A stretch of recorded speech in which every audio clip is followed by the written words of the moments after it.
It is Wednesday, April 15th, and I am so happy that you are joining me for another story time today. I have a silly book today for you guys, and it's pretty silly. Some of you might have read it before. There are a few books in this series, so if you like these ones, I own all of them, and we could read some more of them.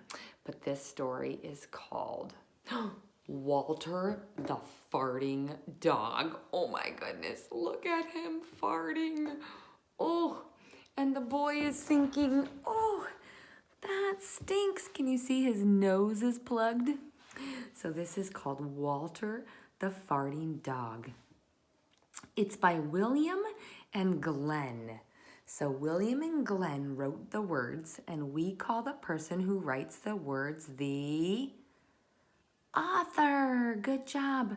Friends, what do we call the person who draws the pictures or creates the pictures? What do we call them? The illustrator. Good job. All right, Walter the Farting Dog. This is kind of a long ways, this book, so I'll do my best to hold it up so you guys can see it. All right, here's my title page. Walter the Farting Dog.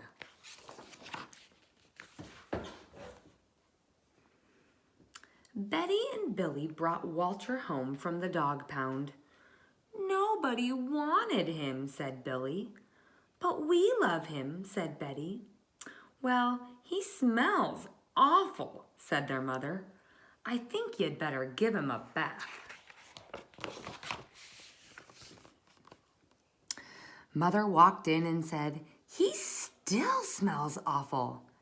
And that's when they got the first clue, the telltale bubbles in the water. He's probably just a little nervous, said Mother. Hopefully. His stomach must be upset. But Walter's stomach wasn't upset. Walter's stomach was fine. He felt perfectly normal. He just farted a lot.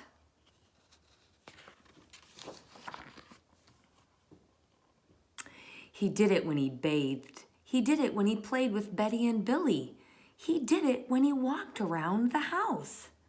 He did it in the dining room. He did it in the kitchen.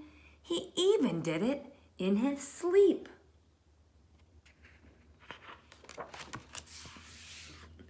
That dog farts morning, noon, and night, said Father. He can't help it, Daddy, said Betty and Billy. They didn't mind Walter's farts.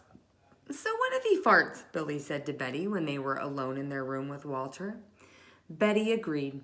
Walter agreed too. He sat there looking innocently around, farting. Take him to the vet, said Father.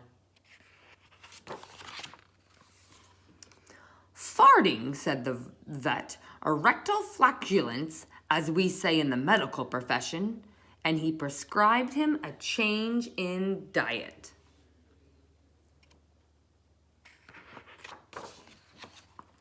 They gave Walter every kind of dog food. He farted. They tried him on cat food. They gave him hot dogs, hamburgers, and lettuce and tomato sandwiches. They gave him fried chicken. They gave him rabbit food. They made him a vegetarian. No matter what that dog eats, he turns it into farts, roared Father.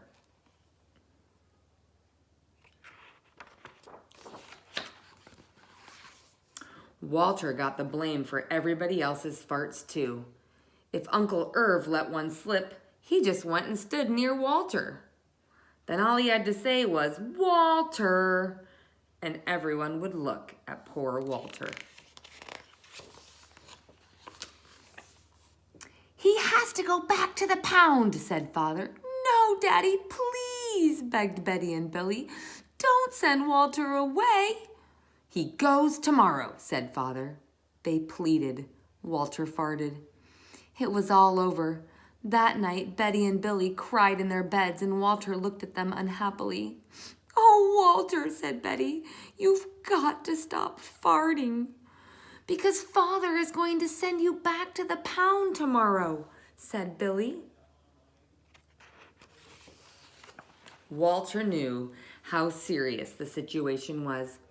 He'd never seen Betty and Billy. He would never see Betty and Billy again. He resolved to hold in his farts forever.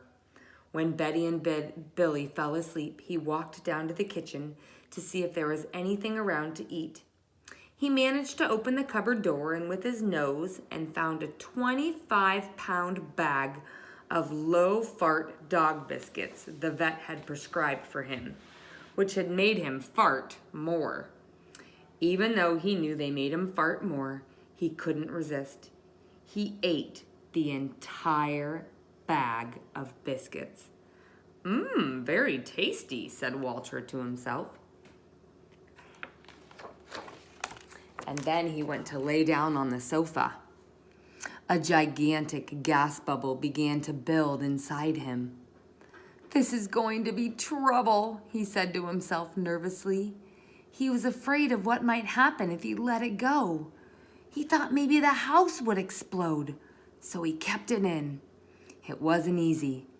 In fact, it was torture. But he had resolved never to fart again. His future depended on it. As he lay there with his tail wrapped tightly between his legs, he heard a noise at the window.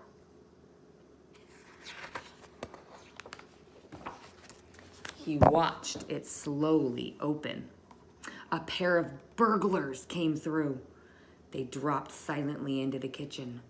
"Watch out for the dog," said one of the burglars. "He won't bite," said the other. "He's a wimp." Walter might have bitten them, except he was so filled with gas he couldn't move.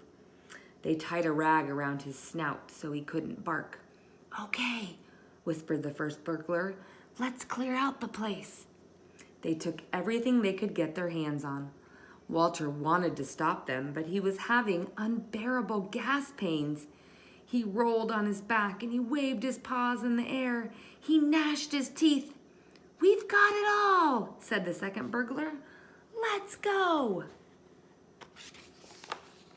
That's when Walter let it fly. It was the worst fart of his life. It made a tremendous noise and shot him across the room. A hideous cloud filled the air. The burglars clutched their throats, unable to breathe. With tears in their eyes, they raced for the window. They tried to grab their bag with all the valuables in it, but their arms were too weak. "Let's get out of here!"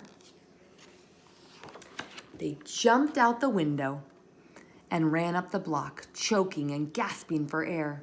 Still blinded by Walter's attack, they stepped into the headlights of an approaching police car. "Hold it right there," said the policeman.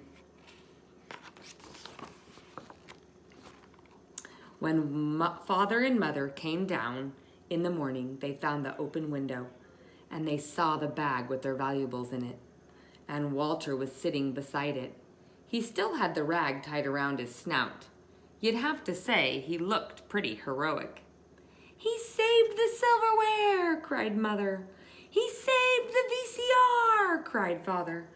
"Good dog, Walter. You are our dog, even if you do fart all the time."